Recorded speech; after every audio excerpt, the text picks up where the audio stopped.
Chapter 5 Heartbreaker. Itoki K, Second Year, Class F. Part 3.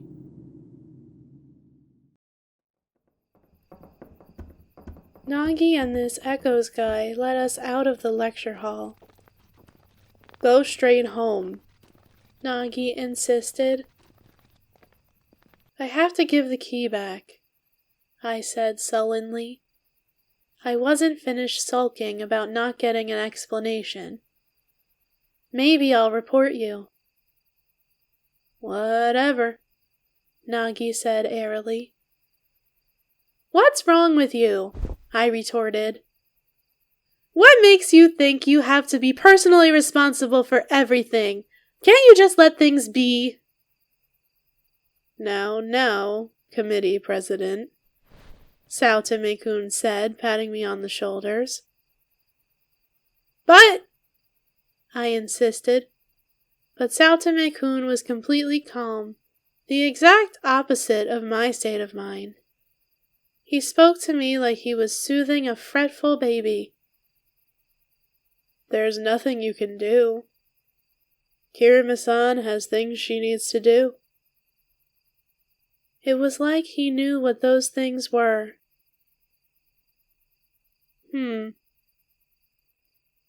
He was definitely too relaxed. When I held my tongue, he turned back towards Nagi. At his steady gaze, Nagi awkwardly looked away. He spoke to her anyway. "Kirima-san, I do understand." He took a mechanical pencil out of his pocket and spun it around his fingers very casually. "We can never be satisfied with normal." Huh? Nagi stared at Saotome-kun, baffled. "What?" Looking back, I'm glad you rejected me. If I had been with you, then when I met her, I would have been her enemy. He sighed, almost happily. Nagi frowned. "When you met who? What are you talking about?" She seemed confused. It looked like something about his turn of phrase had bothered her. A little smile crept up the edges of Saotome-kun's lips. "In other words, I can't help but put you on the side of normal now." His shoulders slumped. Then he moved like lightning. Before I even realized that he'd turned around, his arm was reaching out toward Echoes, who stood behind him. The mechanical pencil was in his hand. His aim was true. The tip of it stabbed deep into Echoes' throat. Echoes staggered backwards. In an instant, Saotome Masami had buried the pencil all the way inside Echo's throat.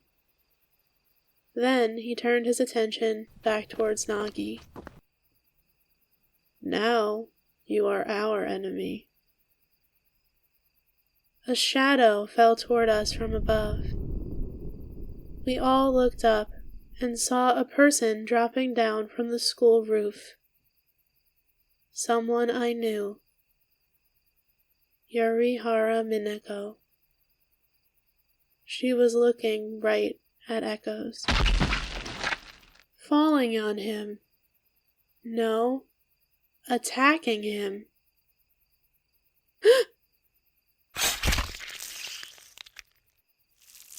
Blood gushing from his throat, Yurihara Mineko cut him open from his shoulder to his waist. With her mere fingers, her nails hideously long. She'd fallen more than 10 meters, but bounded upwards again like a grasshopper. By God, She wasn't human. I could do nothing but stand there with my mouth hanging open. Manticore! Nagi shrieked, following the leaping monster that looked like Yurihara Minako with her eyes. That cost her her life. Saotome Masumi was standing right in front of her. She looked down just in time to see his hand slash downwards. The knife in his hand flashed. Nagi's voice never made it to words. It was a tiny little survival knife, the size of his palm, like a toy, but the blade was sharp, and it sliced her throat open. I just changed teams, from the killed to the killers. I doubt anyone but Saotome Masumi himself could understand the meaning behind his words. Kirimanagi spun around, blood spraying from her throat. She fell over. Ugh! His throat pierced, his torso cut in two. Echoes was still watching Nagi. He clearly wasn't human either. He dodged Yurihara Minako as she attacked again and dashed to Nagi's side. Ignoring Saotome Masumi, who backed away, Echoes scooped up Nagi's convulsing body and leapt away. He cleared the roof of the school in a single jump, vanishing into the night sky. He ran away? Chase him! This is your chance! Saotome Masumi shouted, and Yurihara Minako reversed her course, leaping back the way she had come. I was dumbfounded. Beside me, Tanaka-kun wailed, then ran away screaming. Saotome Masumi swung toward me.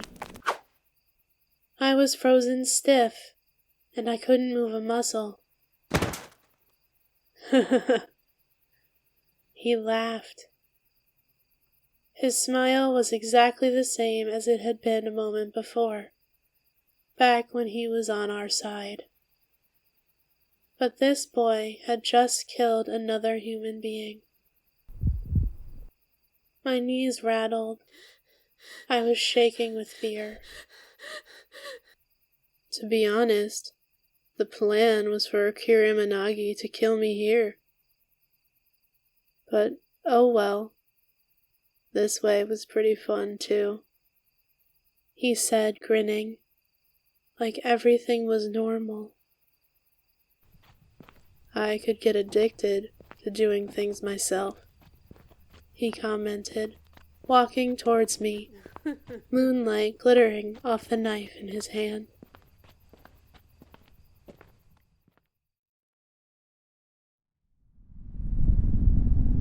As Echoes fled upward to the roof, he realized there was little power left in his body. The pencil from a moment before, instead of lead, it had been filled with a fatal poison created by the manticore. He was infected. Ugh.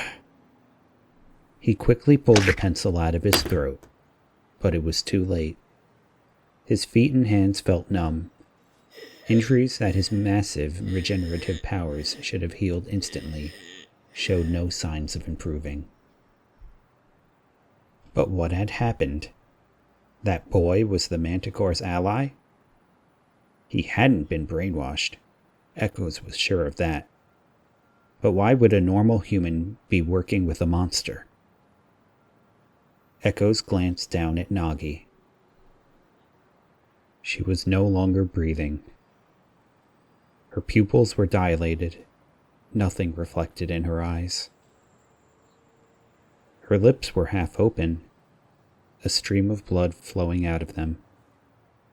She wasn't moving. This girl had protected everyone from the shadows, in secret, and it had killed her.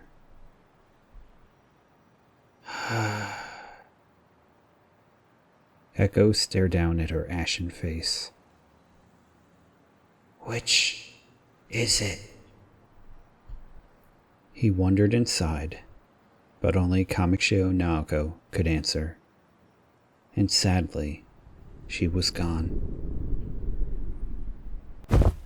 Yorihara Minako hit the roof behind him, giving chase. Echoes gathered Nagi up again and leapt off the roof. You can't get away from me, the manticore yelled, following him. She was smiling. Satome Masame's plan was going perfectly. Echoes was running, but he was too badly wounded. He could not hope to hide. She was an imperfect copy and would never have been his equal in a fair fight, but now the tables were turned. When she next caught sight of Echoes, he was abandoning Kirima Nagi's body in the bushes of the school's garden. Clearly, he was trying to lighten the load, but it was too late. Grinning from ear to ear, the manticore flung herself at the slow-moving Echoes. Her kick sent Echoes flying.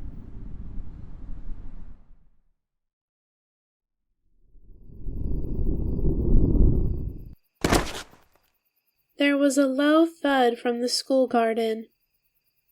I snapped out of it. Satome Masami was right in front of me, waving a knife. I narrowly dodged it by rolling on the ground.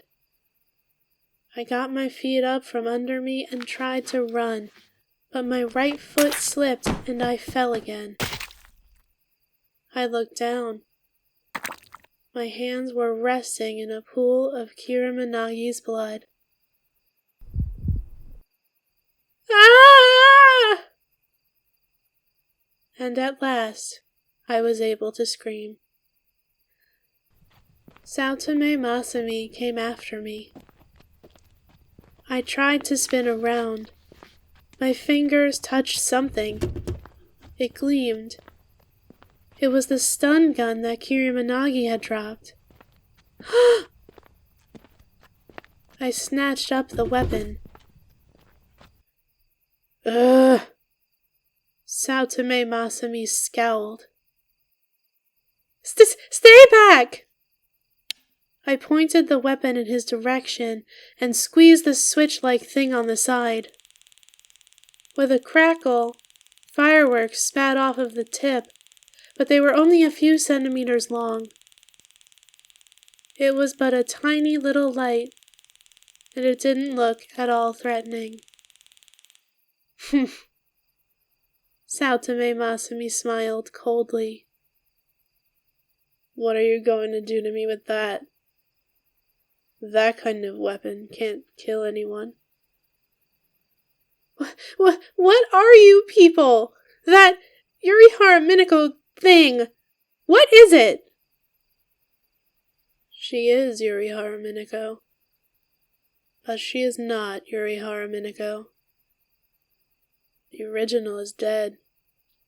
She is the Manticore. Manticore? I could swear I'd heard that name somewhere. In a computer game or something. I'm sure it meant man-eater. Oh, God. That meant Naoko-san was... Satome Masami saw my expression and guessed what I was thinking. He grinned. Exactly. She's already been digested. He said it so normally, without a shred of guilt. And all the other people who vanished? Mostly. Well, there may be a few girls who just ran away on their own. And Kirimanagi was looking for you. That's why she captured us. But she thought we had nothing to do with it, so she released us without realizing that one of her enemies was hiding among us. You used us as cover, didn't you? You had your uses. She was a fool. She allied herself with echoes, but it never occurred to her that his enemy may have allies as well. His complete composure put a match to the flames of anger inside me. They soon banished my fear. So you lied when you said you loved her? No, that was the truth. But I no longer need her. Still, I wasn't going to let the Manticore have her. No, I wanted to kill her with my own hands. Do you know how good that feels? How the hell would I know that? I thrust my weapon towards him. He dodged easily. Beautiful, President. I love your eyes. I love strong-willed, powerful eyes. Ugh! You little... I swung my weapon wildly, not getting anywhere near him. Then something passed over my head. It was Echo's. He slammed into the ground. He'd been thrown there. He was torn to pieces. While I was distracted, Saotome Masumi kicked my hand. Ah! I yelped, but the stun gun was already flung out of my reach. From behind me, Yurihara Minako yelled, "Enough, Saotome-kun! I'll finish things." Okay, Saotome Masumi replied, picking up the stun gun and stepping away. I ran over to Echo's. He was a wreck. His right arm was half torn off his shoulder, and there were holes all over his body. He was covered in blood. Echoes? I said, pulling him upright. He opened his eyes feebly. A pained moan escaped his purple lips. President, it's no use asking him to save you. He's almost dead.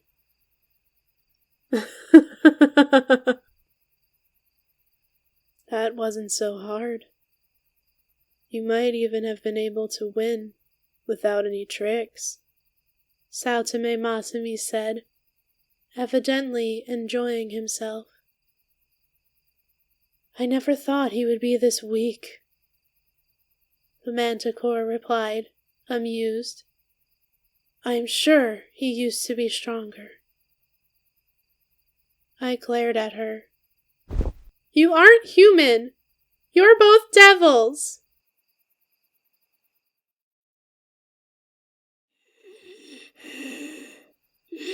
As he lay dying, Echoes heard the girl holding him shout, "You aren't human!"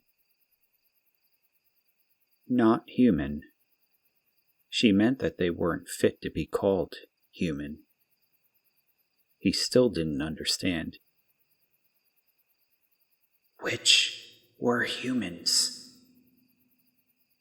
Humans had captured him for being different and had forcefully and quite mercilessly studied his body. Humans had made the Manticore, but the people who had saved him, the cloaked boy in the black hat, Kamishio Naoko, and Kirimanagi, were all human too. Which is it? Which is the truth?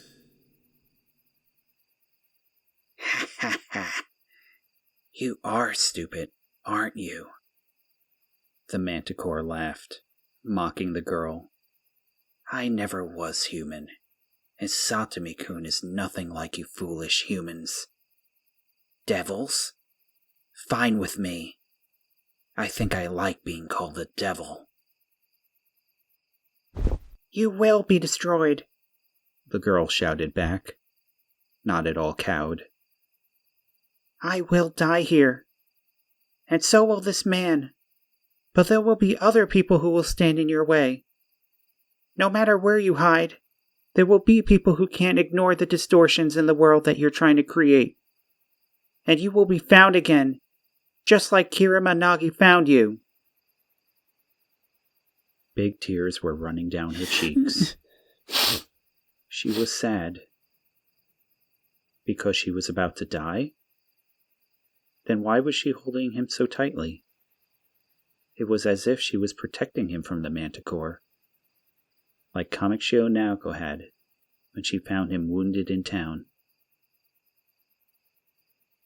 Humans. He had no more time. He had to make a choice.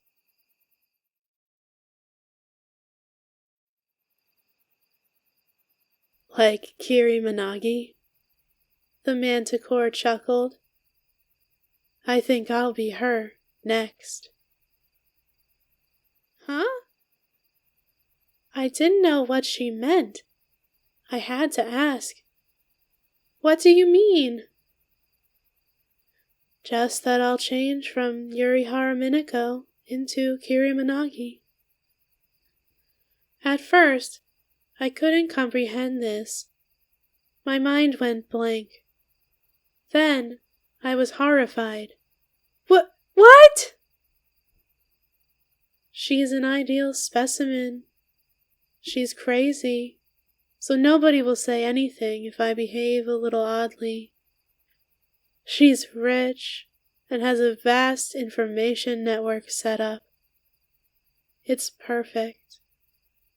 There will be a commotion when Yurihara Minako vanishes, which I would prefer to avoid. But the benefits far outweigh that. I shuddered, turning to look at Saotome Masumi. He had said that he no longer needed her, because he had a new girlfriend now. Saotome Masumi stared back at me, expressionless. I had no words. As for you, Nitoki Kei, the manticore continued, the world will never know you've died. We will alter you and make a slave of you. You'll be moving around, but you will have no heart. Even if you meet a boy you liked, you will feel nothing. I was horrified again. I could see it. The manticore disguised as Nagi, and me standing beside her as a slave. I could see myself on gate duty, Nagi beside me, and I'm pointing her to her next meal. Even if the boy I had once loved and his pretty girlfriend came, I would think nothing, simply greet them mechanically. And that's not all. The manticore's terrifying words gave me a glimpse of a higher purpose. She and Saotome Masumi weren't killing for their own self-preservation. This was just one part of their plan to take control of the world from us humans. But if they graduated and went out of school, what would happen to the world? She came closer to me. I hugged Echo's body tightly. Then, Echo slowly raised his wounded arm. It was shaking. His fist wasn't clenched or open. His fingers just hung there limply. He pointed his hand at the manticore. What? What's that mean? You still think you can do something to stop me? The manticore smirked. Huh? But Echoes wasn't looking at her. He was looking at the stars in the sky behind her. And he suddenly spoke, using actual words, not to anybody, but to the sky above. My body into information. Transmit to source. And the air around me was filled with white light. No!